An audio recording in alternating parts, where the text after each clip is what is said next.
So this time, tuloy na po tayo sa ating serye ng pag-aaral. And our topic, considering na nasa year-end na po tayo, December na po ngayon, huling buwan sa year 2025.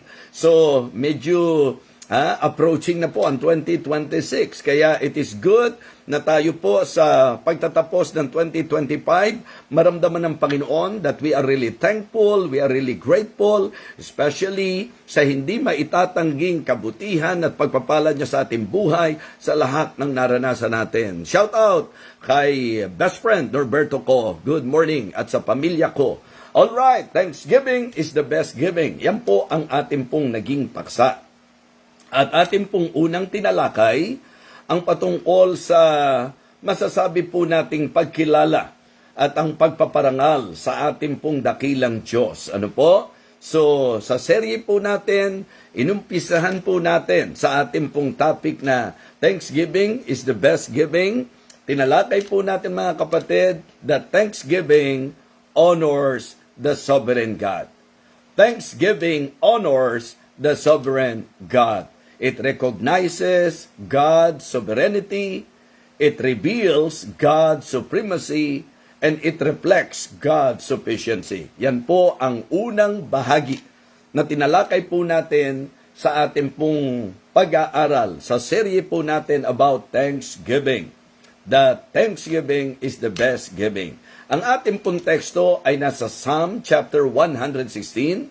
Kinuha po natin ang dalawang talata na magkaugnay matapos po ang recognition, realization, siya po ay nagkaroon ng resolution at yun po ang ating pong sinentrohan. Again, Psalm chapter 116, verse number 12 and verse number 17.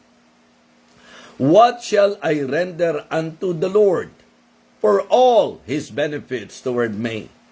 In verse number 17, I will offer to thee the sacrifice of thanksgiving and will call upon the name of the Lord.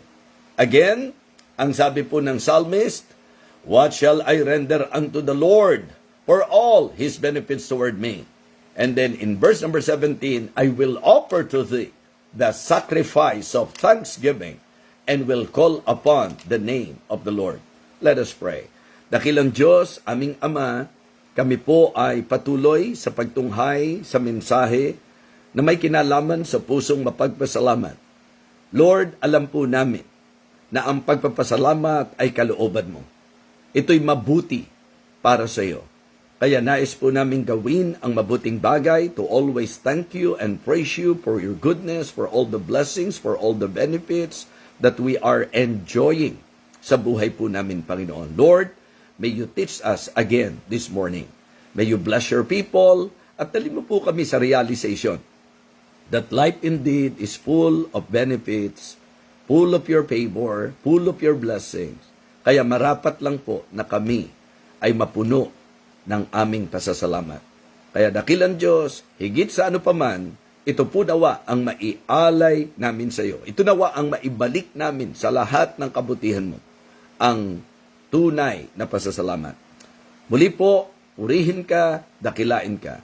Basbasan mo po ang aming pagsasalo-salo, puspusin mo po ako ng banal na spirito, liwanagan mo po ang bawat nakikinig, palakasin mo po ang mga nanghihina, at ikaw, dakilang Diyos, ang magpakahayag, magpakasentro sa aming pong pagtalakay nito. Ito po ang aming panalangin sa pangalan po ng aming Panginoong Jesus. Amen. Amen. Okay, praise the Lord. So, nagsimula po tayo sa unang puntos natin, that Thanksgiving honors the sovereign God. Okay? Ngayon po, para sa pangalawang puntos po natin, sa ating pong serye, talakayin naman po natin that Thanksgiving humbles the self.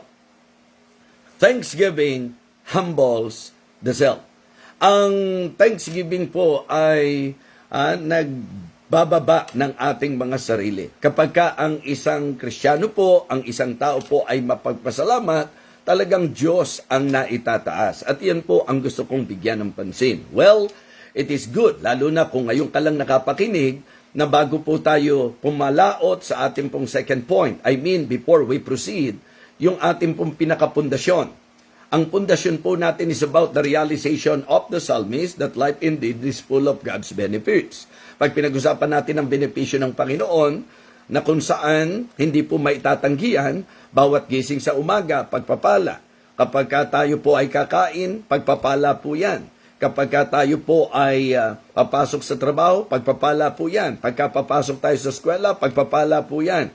Kapag tayo po'y nakarating ng maayos, pagpapala po yan. Kapag tayo po'y nakauwi ng maayos, pagpapala po yan. Kapag tayo po ay napahinga, pagpapala po yan. Tayo po'y nakatulog at iningatan, pagpapala po yan. Punong-puno ng pabor ng Diyos ang buhay ng lahat ng tao, lalo na kung tayo po'y magiging mulat dito. And of course, being a believer, we should be the one na talagang nakasentro po sa katotohanan ng pabor ng Panginoon.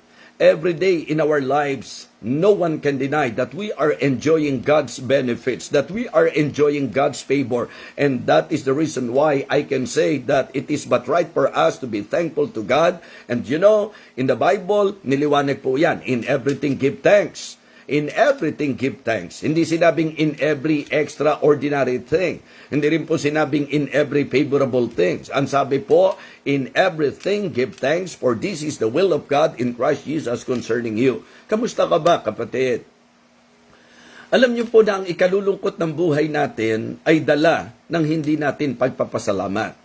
Ang ikalulungkot ng buhay po natin ay ang pagsentro natin sa mga hindi magandang nagiging pangyayari sa ating buhay. Why not focus your attention? Why not focus your heart, your mind sa goodness ng Panginoon? Because ang aking pong masasabi sa inyo, if we will just focus on the goodness of God in our lives, for sure, sasaya ang buhay natin. Sapagkat hindi po yan po pwedeng kontrahin ng kahit sino, na punong-puno ng pabor ng Diyos ang buhay ng bawat isa sa atin. Kahit na nga po may sakit ka pa ngayon, hindi mo pa rin maikakaila na ang Diyos napaka mapagpala pa rin sa atin. Tama po ba? Na talagang yung pangangalaga niya, yung pag-iingat niya. Diyan po ako bumilib kay Teacher Tessie. Mula pa po nung na-aksidente po siya, sa kalagayang siya po'y naglilingkod sa Panginoon sa pagtuturo sa mga bata, sa kalagayang pagkatapos ng pagtuturo, siya po'y pupunta sa choir, nung sila po'y mahagip ng rumaragasang sasakyan, na kung saan lasing po yung nagmamaneho at halos putol ang kanyang paa. Pero mula noon hanggang ngayon, wala po akong matatanda. Napakahabang panahon na po yan. Napakadaming taon na po ang nakalipas. Pero mula po nung nangyari sa kanya yan, hanggang ngayon, hindi ko po siya nakitaan ng reklamo, ng bigat ng kalooban sa nangyari po sa kanya, kundi very thankful pa rin siya na preserve ng Panginoon ang kanyang buhay. Kaya naman si Teacher Tessie po pagpapala sa marami. Kaya hindi rin po ako nagtataka kung bakit ang kanyang kabito, kasi B1, B2 po yan. Si Teacher Tessie at saka si Teacher Aida. Ayan. B1, B2 po yan. Magpinsan po yan na sobrang close, naging Christian pa pareho, kaya lalong tumibay ang kanila pong pagiging magkaibigan. And you know what? Nung si Aida po ay na-diagnose ng cancer, at na-treat na po siya, alam po natin yan, na-operahan po siya, at kung tutuusin, marami pa rin naman po siyang nararamdaman sa katawan, but the good thing about them, hindi sila naging negative sa Diyos. And in fact, makikita nyo na lalo pa silang nagpaka-faithful, kaya naman saludo po ako sa mga kapatiran natin ito. At sa ilan pa, sa mga kapatiran po natin, na sa kabila po ng may dinadalang at dinadanas na matinding karamdaman, they are still positive sa Panginoon. You know why? Ang pagiging negative, wala rin pong maitutulong yan. Hindi po ba?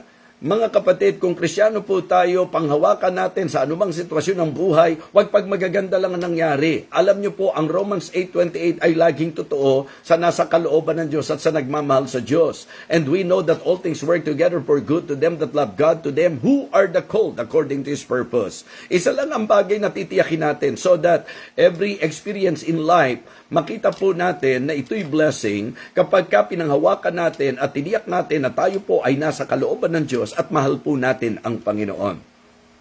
That is very important to always consider. Na talagang kapag ka nasa kalooban ka ng Panginoon, pag mahal mo ang Panginoon, wala pong coincidence mga kapatid. Ang lahat po ay magkakalakip-lakip na gagawa para po sa ikabubuti natin, ikaaayos po natin.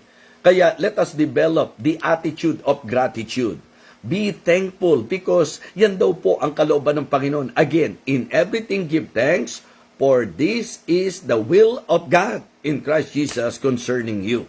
At ang sabi nga po, di ba, ng psalmist, it is a good thing to give thanks unto the Lord and to sing praises unto your name, O Most High. So, ang psalmist po, ganun din po ang sinabi, mabuting bagay na magpasalamat sa Diyos. Kaya, mga kapatid, ipinagtitibay ko po sa inyo, hindi makatutulong ang reklamo, hindi makatutulong na maging bitter tayo sa buhay, pero tiyak na napakaganda ng magiging outcome kapag tayo po ay magiging mapagpasalamat. Alright?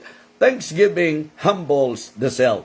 Alam naman natin na ang mga tao po sa kapaligiran, kadalasan po mga kapatid, puno ng sarili. And because of that, mga nagkiklaim, I remember when the Lord reminded His people, ingat kayo ha, baka makalimutan nyo ang Panginoon. At pagka nagsiginhawa kayo, ang sasabihin nyo, I have gotten me this wealth, my might, diba? My strength. Yun po ang dahilan kung bakit ako nasa kalagayan ko ngayon. Please be careful. That is not right. That is not true. Because if not of God, we are completely nothing. Remember? Yes. Importante po na maintindihan po natin ito. Number 1, Thanksgiving honors the sovereign God. So, second point, Thanksgiving humbles the self. Okay? Yan po nagagawa ng Thanksgiving. Why? Number 1, it changes our perspective. It changes our perspective.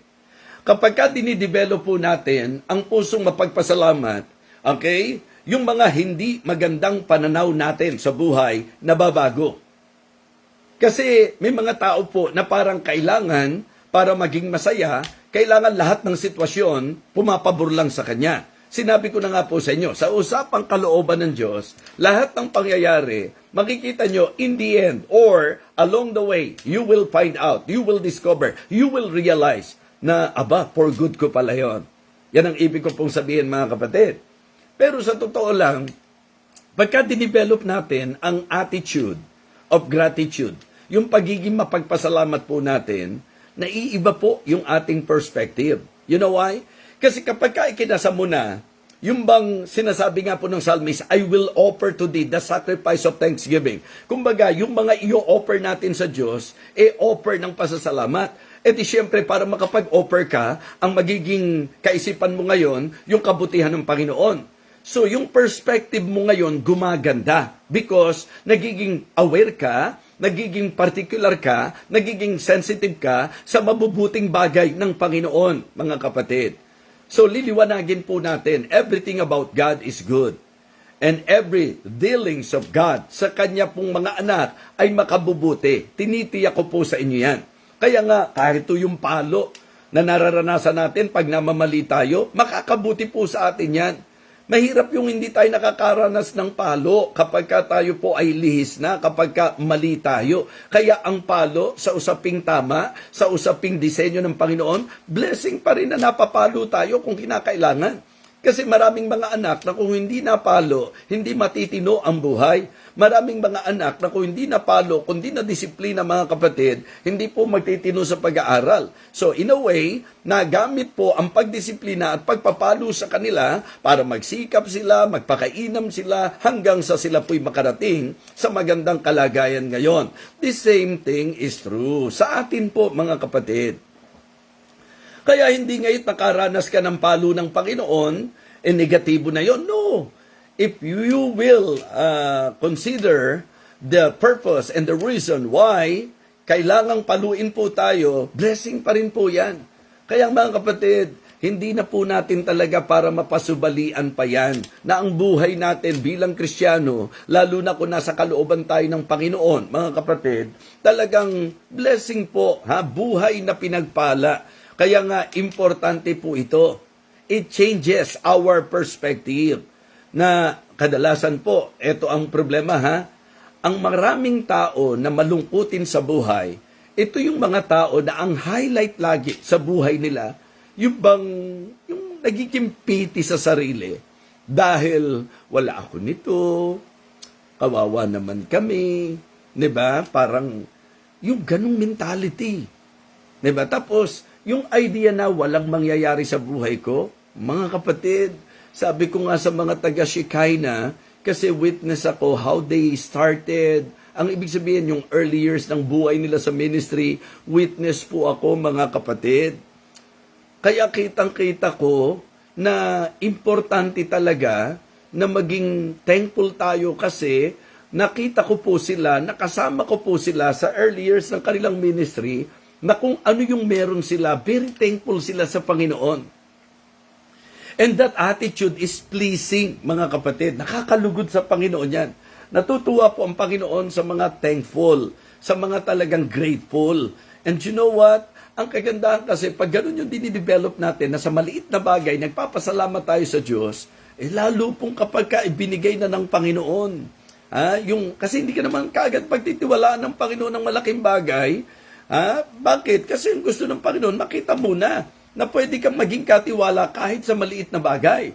So, mga kapatid, kasi ang prinsipyo, he that is faithful in the least will be faithful in much. And now, wow, kaming mag-asawa, very happy po kami na makita namin how God is blessing the ministry sa Shekinah. Kaya shout out sa mga taga-Shekinah. Shout out Pastor Dave, Ma'am Ethel, at sa magigiting nating mga kapatiran po dyan na mula pa noon hanggang ngayon hindi bumibitaw. Blessing po, blessing. At yun, nakikita ko po na kapag ka po ang pinag-usapan natin ay ang pagdidevelop ng puso na talagang ang gusto nating i-offer sa Diyos ay pasasalamat, nababago po ang ating pananaw. Kaya yung mga nasa early years ng buhay Kristiyano at buhay ministeryo, ito po yung magandang paalala sa inyo. Pagka tayo po ay natutong lagi magpasalamat sa Diyos, binabago nito yung perspective natin. Aalisin ka doon sa kaisipan na tingin ko wala namang mangyayari sa akin. Tingin ko wala akong mararating. Yan. Yung mga ganyang perspective, itatama yan kapag ka ikaw ay naging mapagpasalamat sa Diyos. Amen? Yes. Tingnan nyo po, in the reality of life, those who are thankful, yun talagang mapagpasalamat. Pansinin nyo po kung ano ang resulta, kung anong outcome. Bukod sa nagiging masaya sila sa buhay, pinagtitiwalaan pa silang higit ng Panginoon kasi tuwang-tuwa ang Diyos sa mga mapagpasalamat kung paanong hindi naman siya nalulugod sa mga hindi marunong kumilala, hindi marunong magpasalamat. Sabi ko nga minsan sa usaping damdamin, pwede mo rin somehow gamiting ilustrasyon yung katayuan natin bilang tao. 'Di ba? Bilang tao, mga kapatid, importante po 'yan. 'Di ba nasasaktan tayo kapag ka nagbibigay tayo ng favor, hindi man lang nagpapasalamat? May mga ganun po na hindi talaga grato hindi talaga thankful. Kahit po sa mga members, matutuwa ka sa mga miyembro na very particular. Kaya nga sabi ko, yung mga miyembro na bumati kay Sophia, greetings lang po yon. But for me, it means a lot. Why? It simply means na nasa puso nyo kami, na yung pagmiministeryo sa inyo hindi baliwala, mga kapatid. Okay? Siyempre, kung may nakakaalala, may hindi nakakaalala. Ba't naman ako magdudwell doon sa mga hindi makakaalala? Siyempre, doon po ako nagdudwell sa mga marunong magpasalamat, sa marunong kumilala, sa mga talagang kahit papano nagpapahalaga kung paano kang nakapagmiministeryo sa kanila. Ako po, very particular po ako dyan. Ano po ang sabi ko sa church?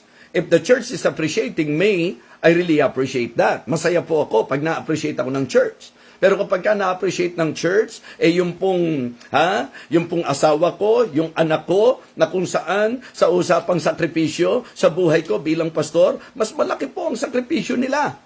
Kaya naman talagang nasurpresa po ang anak ko. Ako, personally, nagpasalamat ako because na-share sa akin ng anak ko na kahit wala po kami sa church. Ako po, wala ako sa church. Si Ma'am Maris po ninyo, ang anak ko lang po ang nandoon dahil hindi nga po siya po pwedeng isama. Okay? Pero mga kapatid, nakakatuwa sapagkat kahit wala po kami, in-appreciate pa rin po ang anak ko. Kaya nga sabi ko, ganun po yung damdamin nung mga pinasasalamatan. Kaya iniisip ko, ang Panginoon kaya, kasi ano ba naman yung nagawa namin? Ano po ba yung sa bahagi namin na nagawa namin sa tao? Pero ganun pa man, napaka-thankful po ng bawat isa, di po ba? Pero how much more yung Diyos? Yung ginawa ng Diyos sa buhay natin. Kaya walang nangyayari, di po ba? Kasi nga po, hindi natin natututunang maging thankful sa Panginoon. Isipin niyo po, ang Diyos napakabuti sa atin. Lahat ng pabor na meron ka, na na-enjoy mo, sa Diyos galing. Pero minsan parang nangungutangan pa ng loob ang Panginoon sa atin eh. Minsan po parang pinag-iisipan pa natin kung a-attend ba tayo o hindi. Pinag-iisipan pa natin kung ibibigay ba natin to o hindi. Pinag-iisipan pa natin. Di ba nakakahiya naman yun sa Diyos na pinanggalingan lahat ng pabor sa buhay natin? Mga kapatid, ang isang taong grato, ang isang taong puno ng pasasalamat, ang isang taong katulad ng kaisipan ng psalmist, ang kaisipan na ang iniisip niya, what shall I render unto the Lord? Ba't siya nag-iisip ng mai-offer? Ba't siya mag-iisip ng ibibigay? Kasi sabi niya, for all His benefits toward me. Sa dami ng mga benepisyo sa buhay ko. O, ikaw, kamusta ka ba? Okay? Tuwan-tuwa ka. Ang dami mong ini-enjoy sa buhay mo. Pero ang tanong, meron ka bang sacrifice of thanksgiving? Mga kapatid, sa pananaw mo ba? Nakaka-apekto ba yung lahat ng mga blessing na yan? Yan ba'y nagdadala sa iyo sa kaisipan na napakabuti ng Panginoon at marapat siyang pasalamatan? Well, I can say that the example of psalmist is very good. It is good to imitate. It is good to emulate, mga kapatid. It is good to somehow consider as a pattern that if we are really thankful, if we are really acknowledging God's benefits in our lives, then it is good na ganito ang maging perspective natin. So, thanksgiving changes our perspective. Not only that, mga kapatid, thanksgiving confesses our praise. Di ba yung pasasalamat natin, so iyan po yung nagpapahayag ng ating papuri. Once na ako at ikaw ay nagpapasalamat, praise po yan. Praises po yan sa Panginoon. I will offer unto thee the sacrifice of thanksgiving and will call upon the name of the Lord. Naalala ko po, yung pong sinabi po ng Bible, mga kapatid, doon sa huling talata po niyan. In the midst of thee, O Jerusalem, praise ye the Lord. Alam nyo, sa Biblia po, itinuturo na lahat ng mga may hininga, papurihan ang Panginoon. Kapag ka ako at ikaw ay nagpapasalamat, yung ating pong sacrifice, ang ating pong offer of thanksgiving, yan po ay nagpapahayag ng papuri sa Diyos. Kaya nga, tingnan nyo, no? Kaya pala maganda dinidevelop natin yung thankful attitude. Kasi sa usapang pagpupuri sa Diyos, ang Diyos napapapurihan pagka nagpapasalamat tayo. Okay? Halimbawa, naka-encounter po kayo. Mga kapatid, pakinggan nyo mabuti ito. Halimbawa, naka-encounter kayo ng tao na wala nang ginawa kundi magreklamo sa buhay. 'Di ba? Halimbawa, kung maririnig nyo siya na nagrereklamo, na ito lagi pagkain namin, ito lang ang baon ko, tapos hirap na hirap kami, wala kaming... Diba, minsan, kung iisipin nyo, ano kaya ang epekto nun? Ano kaya ang pwedeng dulot nun sa mga magulang natin? Nakukuha nyo po yung point ko? Habang ikaw ay nagrereklamo sa buhay, hindi mo alam, medyo nadadamay mo sa kapintasan ang magulang mo. Kasi parang wala siyang kwentang magulang eh. Pakinggan nyo to, mga Kristiyano. Dahil baka mamaya hindi natin intensyon, pero ito ang naging habit natin, ito ang naging attitude natin, na sa buhay puro tayo reklamo. Ang hindi natin naiisip, kung pinalalabas po natin na Kristiyano tayo, tapos reklamo tayo ng reklamo, para bang indirectly, sinasabi natin na hindi matuwid ang Diyos, diba? Na para bang bad siya, na pinaranas ka ng ganyan, dahil sa karereklamo mo, kapintas-pintas tuloy yung klase ng Diyos na meron tayo. Sa kabilang panig naman ito, mga kapatid, kapag ka naman ikaw, lagi ka nagpapasalamat, napakapalad mo naman. Halimbawa lang po, di ba? Kung nagpapasalamat tayo sa buhay natin bilang Kristiyano, sino po ang isa sa medyo napaparangalan? Hindi ba yung pastor? Kapag ka tayo po ay puno ng pasasalamat, alam nyo, blessed na bless ako sa church, blessed na bless ako sa mensahe, blessed na bless ako sa... Di ba, habang ginagawa nyo po yun, in a way, napapapurihan nyo po yung pastor. Sa human level po tayo, human level. Kasi pag pinag-usapan natin ng praise, sa God's level, iba po yun. Yes, tayo nagpupurihan tayo, pero yung puri natin hindi po pwedeng i-level sa kapurihang ibinibigay sa Diyos. But my illustration is very clear that if we will develop the attitude of gratitude in a way, habang nagsasalita tayo, it confesses our praise. Atin pong naipapahayag ang ating papuri sa Diyos. Kapag ka sinasabi mong masaya ka sa buhay mo, mapapapurihan ng Panginoon. Kapag ka sinasabi mong salamat sa mga blessing na ini-enjoy namin, mapapapurihan ng Panginoon. So, it confesses our praise. Kaya sa usapang Kristiyano sa church, ito ang gawin natin practice.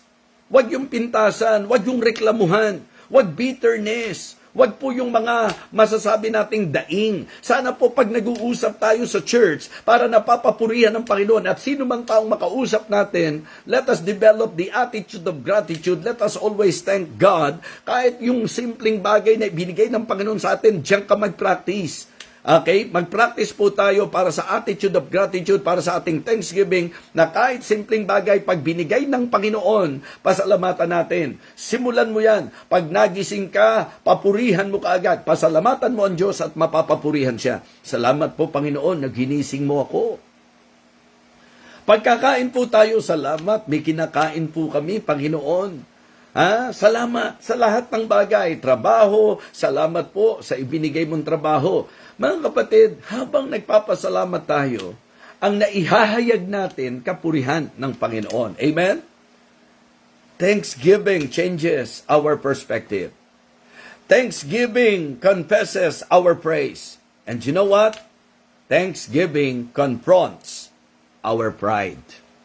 Yes, Thanksgiving confronts our pride. Kasi kapag tayo po nagpapasalamat, di nasasansala po yung ating pride na katulad ng sinabi ng Panginoon. You know, the reason why the Lord reminded them, it is because of the human tendency. Let us admit the fact that we being human, we have that tendency na kapag ka gumanda ang buhay natin, di ba, kinukwento ko nga po sa inyo, ewan ko kung sama ng loob ang tawag natin dito or observation lang. Kasi hindi naman po nabago pakikitungo ko sa kanila eh. Marami po akong naranasan, mga kapatid, at first, lalo na kapag ka po gustong, alam nyo na, medyo ma-expose, sasama sa iyo, tapos talaga namang, ang pahayag lagi, thank you po ha, Bishop, thank you, ang laking bagay mo talaga, my friend, napakalaking bagay mo talaga. Pero as I observe, kapag ka po medyo minarating na, kapag ka medyo masasabi nating maganda at maayos na ang kalagayan, hindi ko man po ma-judge, mga kapatid, kaya lang na-observe ko lang na medyo naiba kaysa sa dati. Mas maganda siguro kung sa Diyos po, wag nating gagawin yun. Sa Diyos po, lagi tayong maging thankful. Mula sa kalagayang walang-wala pa tayo, mga kapatid. Mula sa kalagayan na talagang, alam nyo na, ang ibig ko sabihin, saan ba tayo dinampot ng Panginoon? Lahat naman tayo eh. Kaya nga ako po, lagi ko pong gustong bantayan ng sarili ko, diba? Ma'am Susan can attest to that, na wala na si BMO, talagang very expressive pa rin ako, that I am very thankful na meron pong BMO na ginamit ng Panginoon sa akin nung ako po'y mangulila kay Pastor George Claridades. Sa akin pong pastor talaga, kay Pastor George. Nung nawala po siya, kasi alam nyo, ang sarap-sarap sa buhay na kapag ka meron kang mga nararamdaman, meron kang napagbubuksan, at masarap din sa buhay na kapag ka may achievements, meron kang napagkukwentuhan, ang sarap-sarap po sa buhay noon. Mga kapatid, mga minamahal, para sa akin po, kapag ka may nararating ang tao, kapag ka siya thankful, hindi nyo mararamdaman yung medyo naiba o tumataas. Diba? So, sa akin po, yan ang laging prayer ko. Lord, bantayan mo po ako. Kasi, syempre, nakakaranas tayo na may mga somebody na naa-appreciate ka, pinupuri ka. Syempre, ang tendency niyan, medyo makalabit yung ego mo at sabihin, ang galing ko talaga. Diba? Yung mga ganyan. Ingat po tayo dyan. Kaya nga, ang Thanksgiving, it confronts our pride. Ibig sabihin po, pagka ikaw totoong thankful ha, kasi meron pong kapag ka nagpasalamat, bibig lang po eh. Diba? Pero ito po, tingnan nyo, yung pasasalamat niya tunay, I will offer to thee the sacrifice of thanksgiving and will call upon the name of the Lord. Kaya dapat po, malaman nyo na yung sacrifice of thanksgiving na yon, hindi po laway lang yon, hindi po bibig lang yon.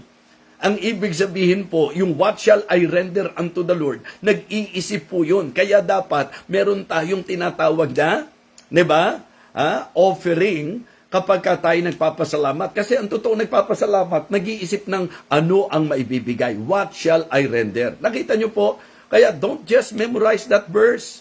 Try to understand the very essence of that verse, that the psalmist is very thankful, he is very grateful, he is acknowledging that life indeed is full of God's benefit, and because of that, he is thinking of the things that he can offer. At isa nga sa binigyan niyang diin, I will offer to thee the sacrifice of thanksgiving. Ang isang taong thankful, paalala, pinaalalahanan ng Diyos yung bayan niya, ha? Beware lest you forget the Lord your God. Baka pagkatapos ko kayong pakainin ng mana, baka pagkatapos na ipagtayo ko kayo ng goodly houses, baka pagkatapos na tugunan ko ang inyong mga pangangailangan, darating kayo sa punto na makakalimutan nyo ang Panginoon, at ang mas malala pa dito, yung sasabihin nyo sa inyong sarili, I have gotten me this wealth. Na yung lakas ko ang dahilan kung bakit ako nandito. Yabang po yun. Yabang po yung ganon. Kaya ang dapat dinidevelop, the attitude of gratitude talaga, yung thanksgiving. Yun ang pinaka magandang giving. Yung pinaka the best giving is thanksgiving. Yung ang pasasalamat mo, kasi yung sakop ng pasasalamat, kasama na po dyan yung mga pagbibigay mo ng kung ano, yung mga gusto mong ipahayag sa lahat ng naging kabutihan ng Panginoon sa iyo. It confronts our pride. Diba? Kaya nga, kahit sa atin lang, members, yung bang pagkatapos ng preaching, ugaliin nyo po na talagang punta kayo sa pastor nyo, punta kayo sa nangaral, pasalamatan nyo sa pangangaral, hindi yung pagkatapos ng service, kung ano-ano na kaagad. Mga kapatid, develop the attitude of gratitude. You approach the preacher, you go to the preacher, you thank the Lord for him, you thank him for ministering to you. Sa ganung paraan, nadidevelop po yan. Minsan po, pagka ikaw ay pinagpala na, ang nagiging problema minsan ng iba, para bang nagiging kabawasan niya pag nagpapasalamat siya. Para bang kapag ka nag-thank you siya, magmumukha siyang mahinang klase at yung pinasalamatan ang natataas. Mga kapatid, yun nga po ang purpose natin. Ang purpose natin, itaas ang Diyos. Kaya natin siya pinasasalamatan because thanksgiving confesses our praise. Diba? So, yun po ang goal natin. Magpasalamat tayo para papurihan ng Diyos. Kaya yung pasalamatan nyo po ang pastor nyo, Diyos ang napapapurihan kasi siya ang tumawag sa pastor nyo. Siya po ang naglagay sa pastor nyo. Simpleng bagay yung sinasabi ko sa mga members na hanggang ngayon hindi pa rin natututunan na pagkatapos ng preaching, bago ang lahat, lapitan nyo naman yung nag-preach sa inyo, lapitan nyo naman yung pastor nyo, magpasalamat naman kayo. Kasi dun sa simpleng bagay na yun, kung hindi ka matututong magpasalamat, mga kapatid, yung pong tinatakbo ng isip ng psalmist sa kanyang pasasalamat sa lahat ng kanyang tinatangkilik, sa lahat ng benepisyo niya sa buhay, talagang ang nakita niya, ang lundo ng lahat, papurihan niya ang Panginoon. Kung ako kikilala, kasi ang pasasalamat po pagkilala. Once na ikaw ay nagpasalamat sa Diyos, kinikilala mo na ang Diyos ang pinanggalingan ng lahat. Amen? At syempre, pag kinikilala mo na Diyos ang pinanggalingan ng lahat, paano ka magiging mayabang? Sinasabi mo nga, sa Diyos lang galing to, kundi sa Diyos, wala ako nito. Amen po ba? Tama po ba mga kapatid? Di po ba? So, having this attitude, I can say, mako-confront yung ating pong ego, yung ating pong pride. Kasi minsan, ang gusto natin na parang palabasin, pagsisikap ko to, tiniyaga ko to, kaya ko narating to. Yes, given na po yan sa human side, but always remember that except the Lord build the house, they labor in vain that build it. Except the Lord keep the city, the watchman waketh but in vain. It is vain for you to rise up early, to sit up late, to eat the bread of sorrow, for so he giveth his beloved his sleep. For without God, we can do nothing. So, we always need the Lord, and the reason why we have so many things in our lives, it is the benefits of God na sinasabi po ng psalmist, and it is but right for us to always thank the Lord. Let us develop the attitude of gratitude, mga kapatid. Always thank God sa lahat ng bagay. In everything, give thanks. Kaya ang isang tao, kapag ka mapagpasalamat, hindi niya nananakaw yung glory na ibibigay niya sa dapat, bigyan ng kalwalhatian. Kaya nga sabi ko po sa inyo, nyo in thanking your parent. Hindi actually yung parent nyo, kundi ang Diyos ang napapapurihan kapag ka po kayo nagpapasalamat sapagkat siya ang nagbigay ng magulang sa inyo, siya ang nagbigay ng pastor sa inyo. Kaya practice na po tayo, matuto tayong magpasalamat sa lahat ng mga bagay na ating pong tinatamasa sa buhay na ito. Lahat ng bagay, goodness ng Panginoon yan. May mga members, hindi na nga nagpapasalamat sa pastor, kinukonsumi pa ang pastor eh. Diba? Napaka-pride. Napaka-pride. Alam niyo ba yung napaka-pride? Hindi ba pastor dapat napaka-proud? Hindi, napaka-pride. Kasi punong-puno ng pride. Diba? Seriously. Yun po ang isang manifestation ng pagiging proud. Yung hindi pagkilala, yung hindi paggalang, yung hindi pasasalamat, yung hindi pagpapahalaga. Mga kapatid, sige na, magawa niyo po sa tao yan, pero sa Diyos, mahiya po tayo. Hindi ka tao kung hindi sa Diyos. Wala ka ng kahit ano kundi sa Diyos. Kaya mga kapatid, ini-encourage ko lang po kayo na talagang lunukin natin ang pride natin. Always thank the Lord for everything, for all the blessings that we are enjoying sa buhay po natin. Nakadalawa na po tayo. Yung una natin, Thanksgiving honors the sovereign God. Malinaw po yan mga kapatid, di po ba? So, it recognizes God's sovereignty, it reveals God's supremacy, and it reflects God's sufficiency. Pagka po tayo nagpapasalamat, talagang kinikilala natin that our God is sovereign, that He is supreme, and He is sufficient. All sufficient. Amen? Kasi kapag ka nagpapasalamat, sa dami na nagpapasalamat, nabigyan ng Diyos lahat ng pagpapala yan? Yes, kasi nga, napaka-sufficienting Diyos niya. So, Thanksgiving honors the sovereign God. Ikalawa, Thanksgiving humbles the self. Okay?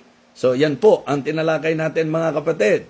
It changes our perspective. Tama po ba mga kapatid? It changes our perspective. It confesses our praise and it confronts our pride. Yan po ang ikalawang bahagi ng ating serye sa ating pong mensahe. Thanksgiving is the best giving. It honors the sovereign God and it humbles the self. Yan po ang mensahe ng Panginoon ngayong umagang ito sa ating pagsasalo-salo. So, sa susunod po, tomorrow, kung loloobin po ng Panginoon, kung may lakas ang inyo pong lingkod, tatalakay naman natin that Thanksgiving helps the saints. Okay? Thanksgiving helps the saints. Yan po ang message natin bukas, kaya gising ng maaga at sumama sa almusal because I believe you will all agree with me that it is good to begin and end our day with God. Sa usapang almusal, it is good to begin our day with God. Sa mga kapatiran natin na sa ibang bansa, na ito yung oras naman na matutulog na sila. It is good to end your day with God. Na bago kayo matulog, nagkausap muna tayo ng Panginoon. Maraming salamat po sa inyong patuloy na pagsubaybay.